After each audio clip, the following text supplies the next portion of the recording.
the Gloucestershire and Warwickshire Heritage Railway. Quite well known in heritage railway circles, so I thought we'd try something a little bit different. This is Cheltenham Lansdowne Station. It's the only station in Cheltenham at the moment. This is it back in 1910. This is it today. But if we wander up the road a little ways from here, to this rather magnificent overbridge, 50 yards or so at the road, and if we peer over the parapet, we see what looks very much like a rail track turned into a footpath, which is exactly what it is. Using this no expenses spared multimedia digital mapping system, we got to use the digits to do it. You can see the layout. That's the main line from Bristol, goes up to Birmingham. This is the main line, goes from Oxford, same way up towards Birmingham. And then this is the line that we're interested in, joined down here, look. Starts in Cheltenham, ends in Honeybourne. Now the Gloucestershire and Warwickshire Railway start here at the racetrack and nowadays end here at Broadway.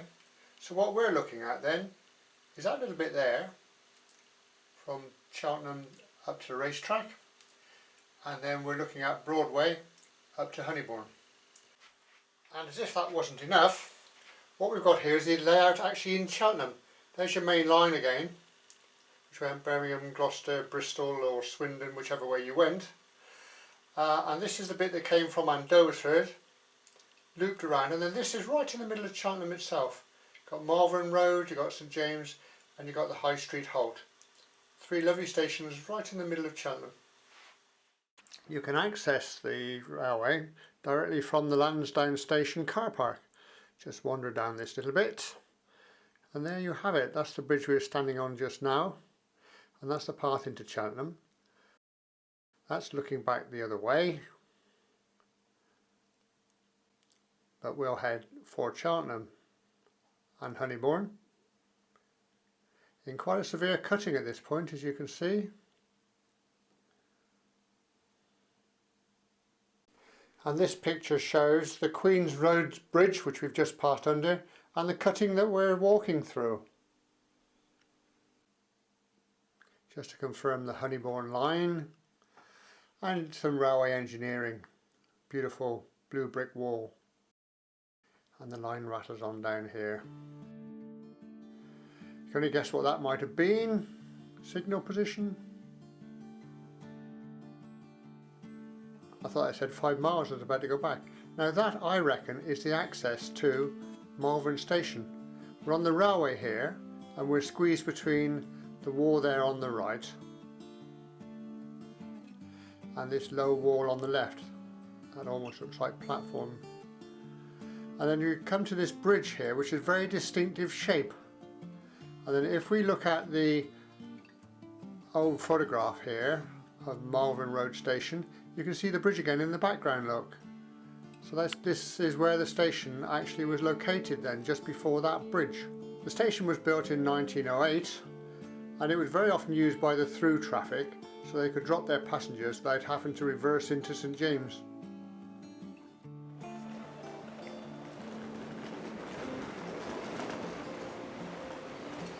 And quite a substantial retaining wall up there, just after the bridge.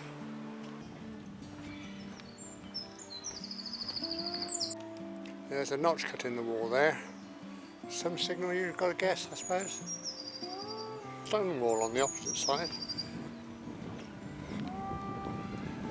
Right, and beloved of our graffiti friends, another substantial wall. Oh, maybe not that substantial. I don't know what the graffiti has got against this piece. I love a structure. Perhaps they like working in the sunshine. Just up here then, with the structure there having been heavily modernised, this is where the lines split, with the left hand side going on up to Honeybourne and the right hand side going into St James's Station in the middle of Cheltenham. This is St James Station, 1910. distinctive St Mary's Church in the background to give you some idea of location. This is it in 1966. Obviously a well-used station. Look, it even had its own turntable. We'll take a quick look and see what's there now. They're back. Quite good actually. And that's it. Welcome to St James. At least we've got some rail here, something to point to its history. 1947. Wow.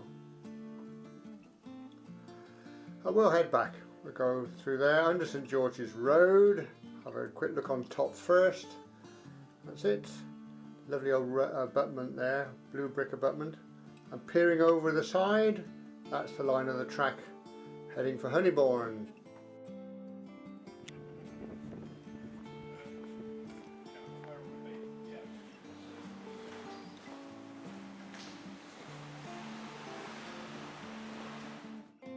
And this of course is new. You guessed that, didn't you?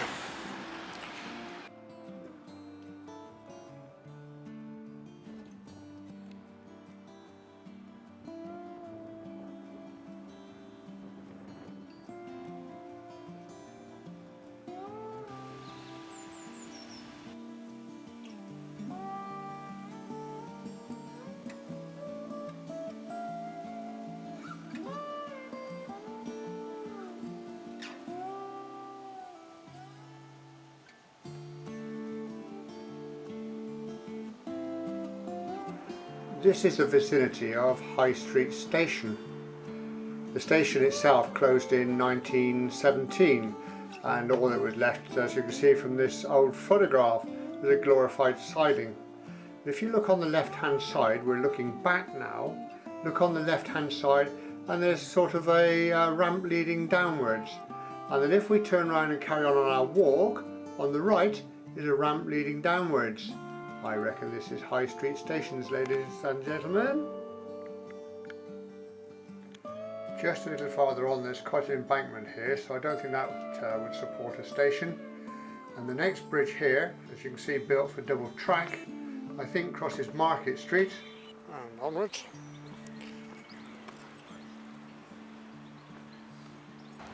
And the next bridge, and we're heading out of town. High Street.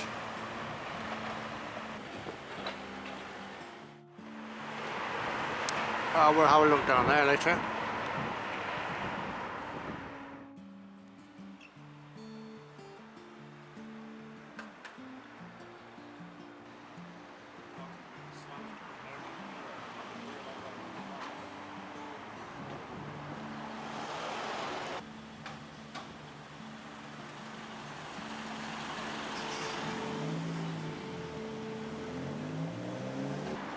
That's a nice touch, Honeybourne Gate. Meanwhile, back on the railway, and a succession of bridges. That's for Swindon Road and then St Paul's. Railway cottages? No, probably not out here, not in town. Standard Victorian terrace. At the side here, some broadband rail doing a service. Probably had a sign on it.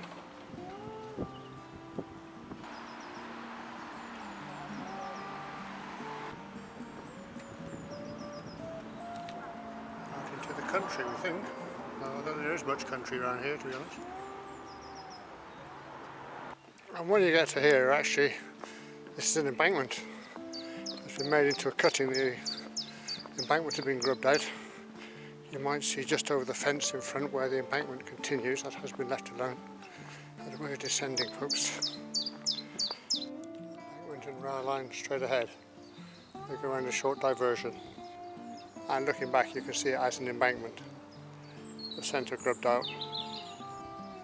Well, we have to divert this way. There you can see it as an embankment. Head into Swindon Village. Honeybourne, Cheltenham Race Course, Torrington, take your pick. Again there you get to see the embankment.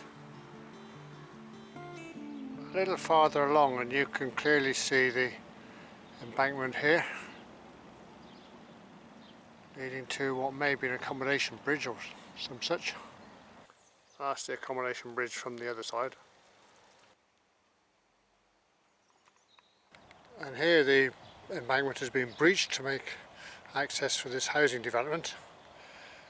And then going along there is no embankment because the land has risen. That may even be a cutting there. Go have a look. Here we are standing actually in the gap, and you can see the embankment that side, and the other side gone missing. The line is up there. I'm not sure if that's an embankment or just on higher ground. And the answer, having fought my way up here, is it is just higher ground. Some old ballast on the track bed, and the track bed continues along there. Very few features off to the side here. It's all been swallowed up by the overgrowth, undergrowth, whatever you want. But the track bed remains open so far. And way off to the one side where a path passes through, there are these tapered concrete posts, which are probably railway, I think. Marks extremities. And then on the opposite side, down a very steep bank which I'm not going down, there are some other posts, look.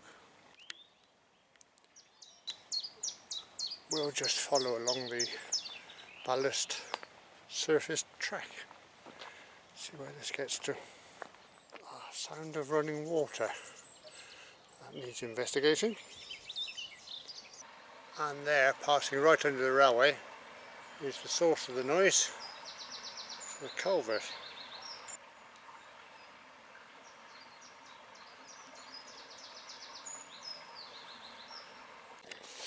And after all that excitement, we'll just carry on along here, along the track bed.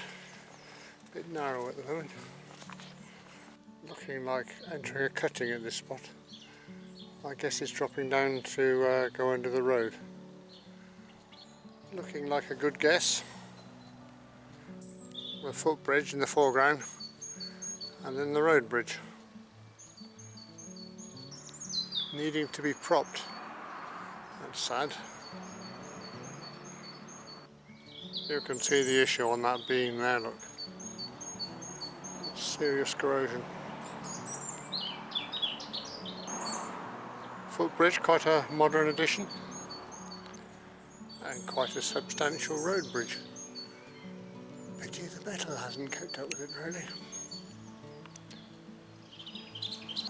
Pity the metalwork hasn't kept up with the brickwork.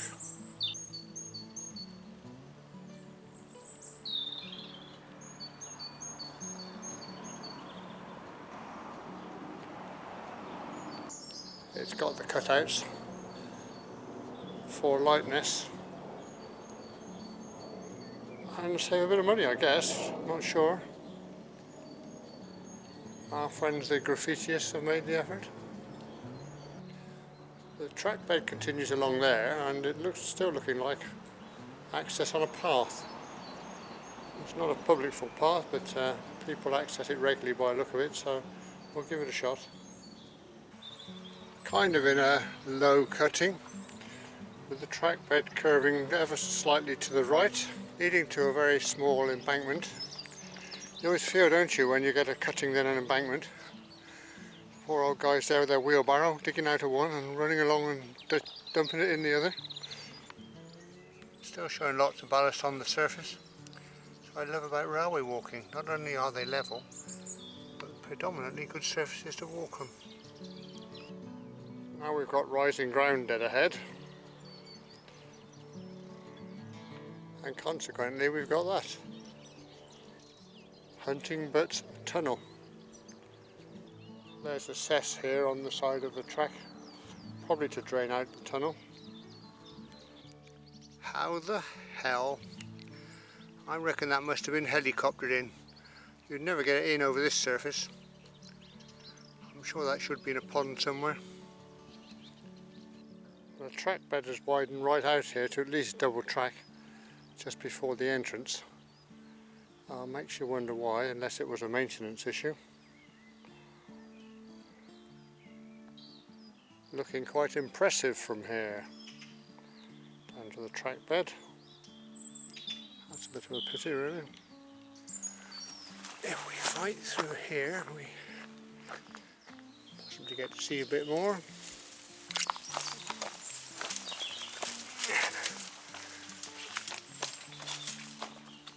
Indeed, we can. It's now a storage area for the GWR, and you can make out the other end of the tunnel down there. We're going to have to backtrack to the road bridge now, get a view of the other side, and then we're in Cheltenham Race Course station. One bookend done. So this is looking from the main road bridge then towards the tunnel. Closer look. And then if we cross this main road and peer over the bridge the other way, there's the Racecourse station as was. There it is as now. And annoyingly, I'm now going to make this into a two-parter. We've done centre Cheltenham out to the Racecourse. Now we'll do Broadway out to Honeybourne in part 2. I'll see you there. Don't forget, you can always click subscribe, like or share. Much appreciated.